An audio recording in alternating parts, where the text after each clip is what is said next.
What is up, guys? Welcome back to another video. I've been throwing out a routine today, so I thought I'd just kind of show you guys how I accommodate for that when it comes to training and that sort of thing. So it's still a day off from work, which is great, but I've had to kind of come in first thing to train as opposed to later on. Normally I train about 11ish when I can, but today I'm gonna have to train first things. So I woke up about 10, 20 minutes ago, so hence the state of me. I'll be training now, which is, well, gym opens at 6 o'clock, so I'll be training as soon as it opens. If you can get a meal in before you train first thing in the morning, make sure you do. Because it was so last minute, I haven't had the chance. So what I do, I made this morning. So I'll put like an overlay here if I haven't already. It's pre-workout. It's a stim-based pre-workout. I will have a little bit of non-stim, usually like half a scoop to a scoop, depending on what I'm training. Today's pull, so half a scoop. If it's push, it'll be a full scoop. I also have 10 grams of EAAs. I don't normally have EAAs. I don't think they're worth it. However, I've had no protein or amino acids or anything this morning, so this is kind of like a buffer. Now, it's 10 grams, and I have it in my pre-workout, not in my intra. Reason being is, you want to spike protein synthesis a bit. You don't want it to be like trickling in your system. I doubt it makes much of a difference, to be honest with you, but I do have it with my pre-workout first thing to make sure I get some sort of like amino acid profile in my system that isn't going to mess up my digestion, which you don't want to do. And then I also have this, which is literally my normal 1.5 litres of water, some blackcurrant, 25 grams of carbs, so highly branched dextrin, or HBCD. I have a gram of salt, a gram of low salt, and 5 grams of creatine. Creatine just there by habit. You don't have it whenever you want in the day. And then I also have made sure that I've had another one of these, which is about 1.5 litres of water with my HydroFlow. Today wasn't HydroFlow. I forgot what it was called. It's just some cheap electrolytes. Can't remember what they're called, but they're okay. They're electrolytes. So I had 1.5 litres of that. And then I'll have about half of this as well, just to make sure I'm hydrated before my session. The reason I'm saying this is, if you do train first thing, make sure you're hydrated. So even if, like me, you're like literally woken up and you have to train first thing, so you don't have time for a meal, you can still get all this in. You can still make sure you're fully hydrated and have some sort of caffeine if you do have caffeine in your diet. You can make sure you've got electrolytes in, and you can make sure you've got some sort of amino acid in. If you don't have EAAs, it's fine. It's not the end of the world. I already had them lying around because they came free with a bundle that I bought once, so that's why I've got them. And even if you don't have carbs in your workout normally, it's probably worth it if you're training fasted, just to optimize training. You don't have to. You can save it for afterwards. Will it make a difference? I think it will. If you're training for 45 minutes to an hour, then maybe not. But if you're training like most of us bodybuilders do, and sometimes it's an hour and a half to 2.5 hours, it's definitely worth it in my opinion. Ideally, I would have had a bit more carbs in it, but I was in a bit of a rush. I made that last night. So pull on the cards today. I will film a session. I'll do a voiceover afterwards. I'll record on my phone this time because this DJI thing is great, but when it comes to the gym footage, it just looks a bit weird, a bit wide angle, I suppose. I've just noticed my face is really, really bright, but I'm not going to re-record this scene, so you're going to have to deal with my overexposeness. It's still a day off, nothing urgent's happened. I've just had to train first thing. So I'll have this, I'll get some training in, I'll get some steps in as and when I can, but obviously I've got a lot more of the day now to actually get them in, so I'm not going to, well, you know how to get your steps in. I'm not going to record that. It's a meal prep day because I'm back in my shifts tomorrow. So a meal prep day, I might take you through some of that very, very briefly. Other than that, it's a pretty chill day. After this, I've got 5 client check-ins to do. So it's quite a shorter day in terms of client check-in work. And yeah, I'll catch you guys in a bit. So guys, welcome to the voiceover of this video. I've got to be quiet. It's 5:30 in the morning the next day and Faye is asleep next door. And if she wakes up, it will not be a pretty picture. So in the background, you'll see the training footage. It was a pull day. As you guys know, I have not scripted any of this video, so it's just going to be absolute waffle, but I'll take you through the pull day that I do. I've got it on my phone here. So the first exercise I'm doing here, as you can see, is a single arm pull down on a hammer strength machine. Now, I was doing this on a cable stack, and I much prefer it on a cable stack. If clients ask me what's better, it's a cable stack. You can get the angle how you want it, everything how you want it. However, for me, I just found that the cable stack was a bit too light. I couldn't progress anymore. I'm just too strong. But no, I couldn't progress anymore on the cable stacks that are in our gym. So I've gone to this. Now, as you can see, I'm locking my thigh down, as you should, if you can, if you've got a thigh pad there, just to make sure that you're stable as possible in all movements that you do, really, but especially this. What you want to do, the goal of the lat is to elevate and depress your elbow. So really think of driving with your lat. So when you're pulling down, don't let your shoulder roll forward, keep it back, keep your chest high. And then whilst you're stretching, try and stretch as far as you can while still feeling your lat. So you want to feel your lat stretch as much as possible. You might find it easier if, instead of having your chest right against the pad, you lean back just a little bit. And once you feel the tension on the lat, then pull down and pull your elbow almost into your pocket. You're aiming for your iliac portion of your lat as much as possible, so the bottom portion of your lat, and you're really trying to isolate the lat as much as possible. So literally go to failure. You'll see here that towards the end I've got some lengthened partials, which is fine. Just literally go as short as you can each rep. Try not to use any sort of like momentum at all where possible. I've got a little bit here. See that also I'm actually like leaning back a little bit into the rep or into the contraction in each rep. For me and for a lot of my clients, you tend to find a better connection with your lat. So just give it a go. Just try and find your lat throughout the whole like range of motion. Go really light to begin with, feel it there, and then obviously you can progress from there. Don't let this become an ego exercise, because it's really not. So next exercise is a tricep push down on a pull day, and I did triceps the day before this as well. So this is the day after push. I find I can get away with the volume here. On my push day, I can do an extra bicep exercise and it doesn't affect this pull day. And on this pull day, I can do an extra tricep exercise from the day before and it doesn't affect the training session. So, or recovery. It lets me get more volume in across the week, higher quality volume. And so far, my arms have grown quite well with it for the first time in a long time. So take that how you want. 2 sets here, 2 sets of the hammer strength pull down as well. One thing I will say about the single arm pull down is if you need to do a high rep set first before a top set, do it. Don't think you have to get 6 reps with it. I can connect quite well with it. My back's quite good. If yours isn't and you can't connect well with it, do a high rep set first. Once the blood's in there, it's so much easier to connect with.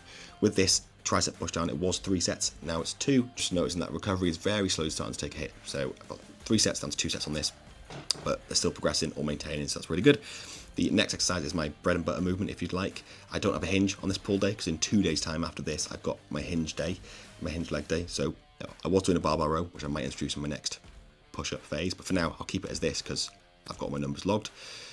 A little bit of a swing, I don't mind that. My back responds really well. If I stay too strict, I have to limit a lot of load and I don't feel it as much in the back muscles. I actually find I feel this better.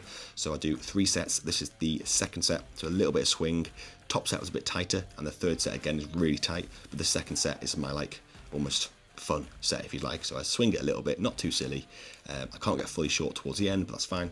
At the end of the day, I'm still hitting failure. And this is kind of the upper back, but it's basically my whole back. I'll feel this. It'll feel that even my erectors, because obviously there's no chest support. So that's the main bread and butter movement, hence the 3 sets. So next we've got pull-ups, and it's, well, firstly, not the best angle, and I don't usually do this. I actually usually do a lat pull down with a slight lean back and try to get my upper back. However, both the pull downs in the gym were taken, and I'm not waiting around. So pull-ups. First set was 13 reps, this set here was 7 or 8 reps, so I literally full on disengage at the bottom. You don't have to, if anything, it probably takes away from the lat a little bit.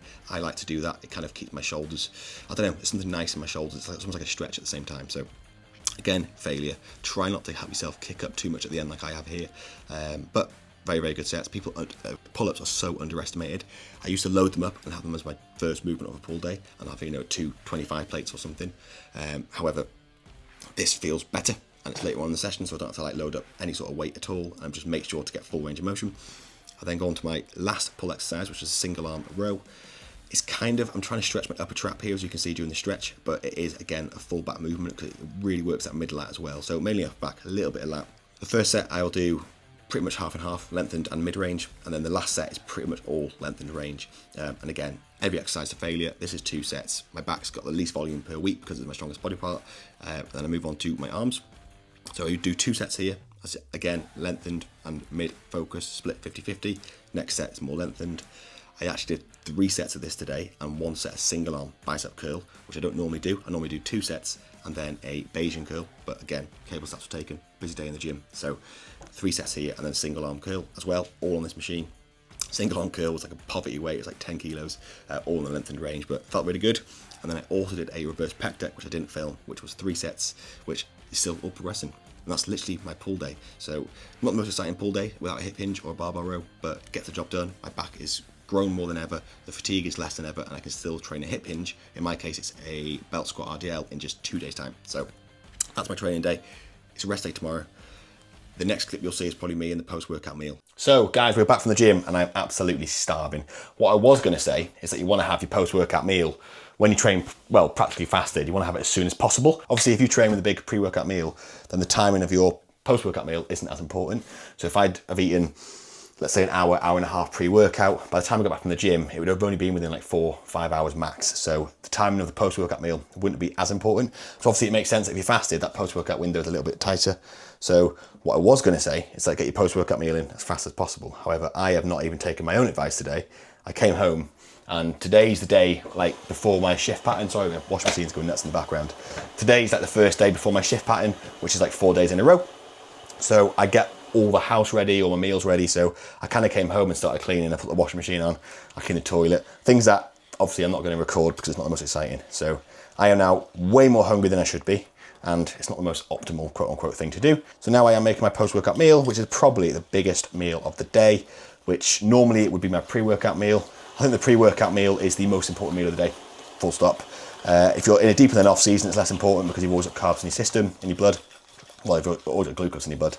So I think in a dieting phase, when you've got less glucose in the blood, I think it's even more important to get the post-workout meal in. So that's why I prioritise the pre-workout window. However, today, with it obviously being a bit more disrupted and me not having a pre-workout meal, this is now the most important meal of my day. So what I've got here, so I've got a bowl of cream of rice.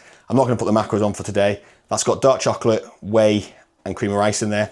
And I'll have half a banana in there as well.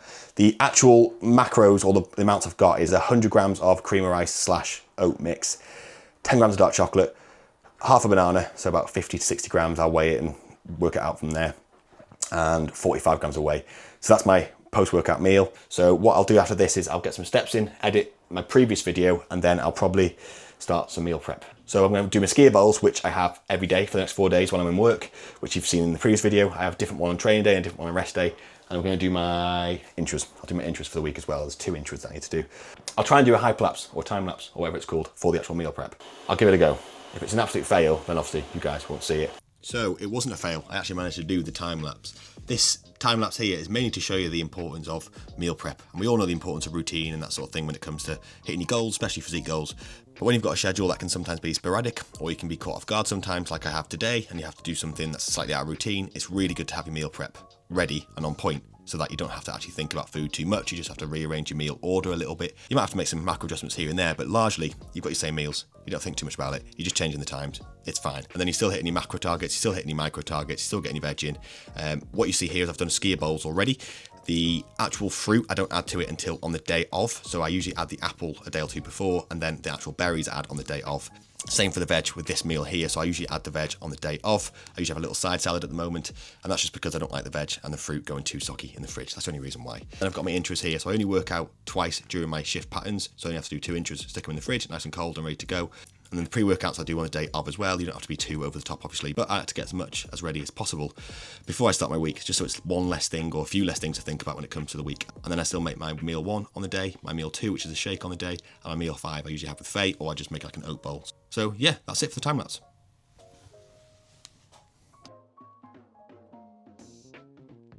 Oh guys, that is it for the video. I've just realised as well in the background that this is our spare room. This is the room that we were going to redecorate about 3 years ago, and we still haven't, so ignore the state of it. That's it for the video. I just wanted to kind of show you how easy training can be and dieting can be when you're throwing out a routine. Just make it as easy as possible in advance. So as you can see, I did lots of meal prep, and that's for the next 4 days. So obviously I know these next 4 days are going to be shifts, but I also know that they're going to be difficult. They're going to be different. Every day is going to be unorganized, so my meal times are going to be slightly different each day. But generally speaking, as long as you prepare, it's the old typical cheesy adage of fail to prepare and prepare to fail, or prepare to fail. But it is kind of true. Like if I had no meals planned and I was called into work, I had no meals prepared, it'd be a lot harder to stick to my diet, especially when you're hungry, tired, stressed. In an off season, you can get away with it a bit more because you can fit in a bit more whatever their canteen food is, and you can eyeball it a bit better. In a diet, you just haven't got that wiggle room as much, especially when the calories get lower and lower and lower. But also training. Ideally, you want to eat before you train, but as you can see, I can still get a very good, progressive, solid training session in, even fasted, as long as I get caffeine in, well hydrated, that's the biggest thing, and if you can, well slept. But basically, this whole process of building muscle, losing fat, even if you're doing it into like a bodybuilding capacity where you're trying to compete, yes, you want to be strict with certain things, and you want to be in routine, and you want to get the things, the fundamentals ticked off, but you don't have to be so dogmatic in your approach. You don't have to be so all or nothing, out of routine, you know, going to binge and eat all sorts of crap. You don't have to do that. You can be so much more flexible than you think you can, as long as you sleep well, recover well, train progressively, and then eat 4 or 5 protein servings a day if you can. And even if not, I know, you know, there's lots of people that just eat twice a day and still have very good progress. So if there's a will, there's a way. Don't dot the I's and cross the T's if you're not ticking the boxes. Train hard, sleep well, eat well. The rest of it is nice to have. So anyway, that's it for the video. As always, like, comment and subscribe. I will get another full day of eating out probably next week because my calories will be dropped, like I said in the last video. But otherwise, see you guys in the next one.